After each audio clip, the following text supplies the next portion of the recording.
Sejak kapan kota Selong ada? Inilah sejarah asal mula kota Selong, Lombok Timur. Nama Selong sebetulnya tidak saja ada di Lombok. Di beberapa daerah seperti Jakarta, Surabaya, dan Yogyakarta, nama Selong masih bisa kita temukan. Menurut Zul Hakim, seorang wartawan senior Lombok Post, nama Selong sejatinya berasal dari kata Silon, sebutan untuk Sri Lanka pada masa lalu. Silon pada masa VOC berkuasa digunakan sebagai tempat pembuangan seseorang atau tokoh yang dianggap berbahaya. Selain Silong, Tanjung Harapan dan Batavia juga seringkali digunakan VOC sebagai daerah pengasingan. Beberapa tokoh yang pernah dibuang ke Silon antara lain Amangkurat III dan Syekh Yusuf Al-Makassari. Di lidah orang Nusantara, kata Silon berubah menjadi Selong. Dan pada masa itu, untuk menyebut orang yang dibuang atau diasingkan sudah lumrah disebut di Selong.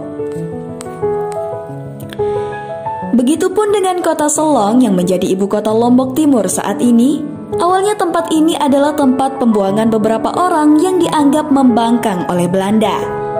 Peristiwa pembangkangan itu bermula ketika seorang pejabat Belanda datang ke desa Gandor pada tanggal 28 September 1896. Tujuannya adalah meminta rakyat Gandor untuk membayar pajak. Namun karena dirasa baru saja selesai perang, masyarakat Gandor menolak membayar dengan alasan pajak yang diminta terlalu besar.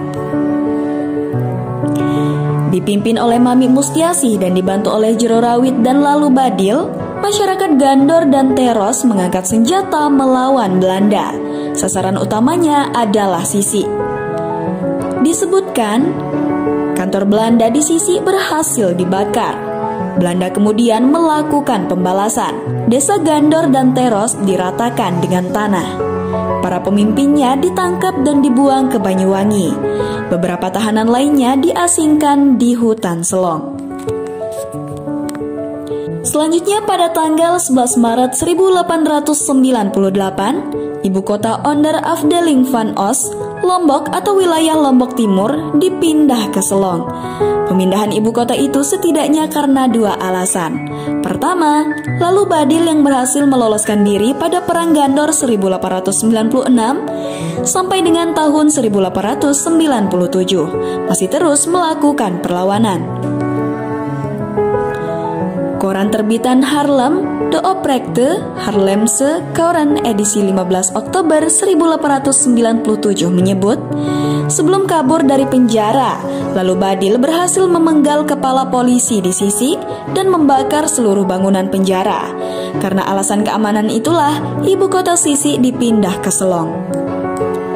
Kedua, dalam buku Nar Lombok 1896, karya Nip diceritakan, wilayah Sisi seringkali menghadirkan penyakit malaria bagi para penduduknya. Hampir semua pejabat Belanda dan kepala distrik yang pernah berkunjung ke Sisi pernah terkena malaria.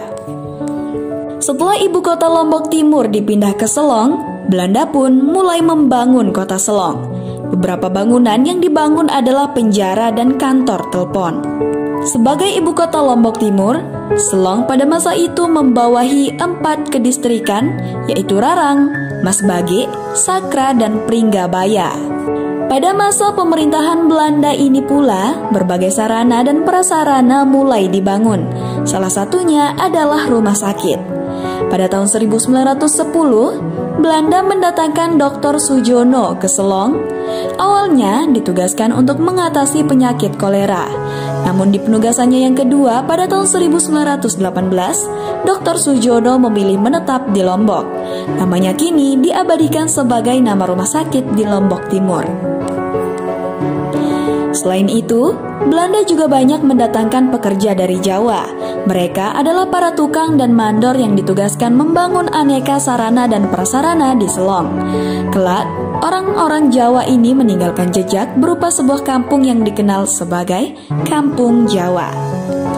Hingga kemudian, kota Selong berkembang seperti yang kita kenal saat ini.